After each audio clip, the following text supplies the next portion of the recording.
প্রিয় দর্শক, দৈনিক বাংলাদেশ মিডিয়ার পক্ষ থেকে স্বাগত জানাই। আপনাদের সঙ্গে আছে মোহাম্মদ আলী হোসেন সরকার। আমরা বর্তমানে আছি রংপুর জেলায় তারাগঞ্জ উপজেলায়।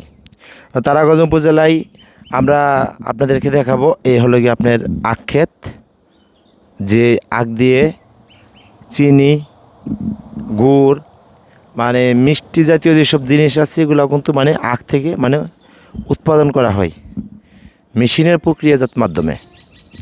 তো আমাদের বাংলাদেশে কিন্তু একসময় মানে প্রচুর আখ কৃষকেরা চাষ করত, কিন্তু চাষ করার পরে কৃষকেরা মানে যতটুকু মূল্য পাওয়ার কথা ছিল অতটুকু না পাওয়ার কারণে কিন্তু আস্তে আস্তে যে আখ চাষের বিষয়টা কিন্তু মানে দেশ থেকে উঠে যাচ্ছে। ওখানে আগের চাহিদা মিটাইতে গিয়া বিভিন্ন দেশ থেকে চিনি আমদানি করা হচ্ছে, কারণ যেরকম ইন্ডিয়া থেকে, মালয়েশিয়ার থেকে, বিভিন্ন রাষ্ট্র থেকে আসছে চিনি। কিন্তু এই চিনিগুলো কিন্তু আমাদের দেশে যদি আখ সুন্দরভাবে মানে উৎপাদন করতে পারতো, করে এবার মানে মেশিন প্রক্রিয়া যাতে কিন্তু মানে চিনির মেশিন দেওয়া কিন্তু মানে আখ থেকে কিন্তু মানে চিনি বার করা কিন্তু মানে সম্ভব, কিন্তু যদি এটা উৎপাদনের মাত্রাটা বাড়াই দিত।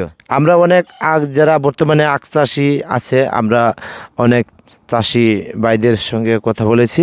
কৃষকদের কথা হলো গিয়া কৃষিকাজ করতে গিয়ে যদি রাষ্ট্রীয়ভাবে আমাদের এই কৃষি যেসব মানে পণ্যগুলোর উপরে মানে বিদেশ থেকে আমদানি করা হচ্ছে, এইসব পণ্যগুলো আমরা দেশে আমদানি করতে পারি, উৎপাদন করতে পারি। আর দেশে যদি উৎপাদন করা হয়, বাংলাদেশ থেকে মানে ডলারগুলো দেশের বাইরে চলে যাবে না।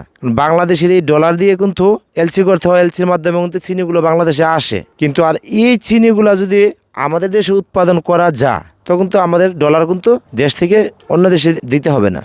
তো কৃষকদের বদলে সরকারিভাবে যদি আমাদেরকে মানে কৃষি মন্ত্রণালয়ের পক্ষ থেকে যদি আমাদেরকে মানে সাহায্য করার পরে আমরা মানে যদি সবাই যদি উৎপাদন করি, বিভিন্ন যত জায়গায় বাংলাদেশে যতটা মানে জেলা আছে, জেলার ভিতরে যেসব জায়গায় মানে বেশি বেশি মানে কৃষি মানে জমি রয়েছে, তবে অনেক পণ্যের চাহিদা হয়ে বাংলাদেশ থেকে উৎপাদন করে মেটানো সম্ভব বলে মানে বলেছেন কৃষকেরা। প্রিয় দর্শক, আমরা এই কৃষি বিষয় নিয়ে আমরা আপনাদেরকে যা দেখালাম মানে আখ ক্ষেতের যে বিষয় নিয়ে, তো অত সময় দৈনিক বাংলাদেশ মিডিয়ার সঙ্গে থাকার জন্য ধন্যবাদ। দৈনিক বাংলাদেশ মিডিয়া, সত্যের সন্ধানে সারাক্ষণ।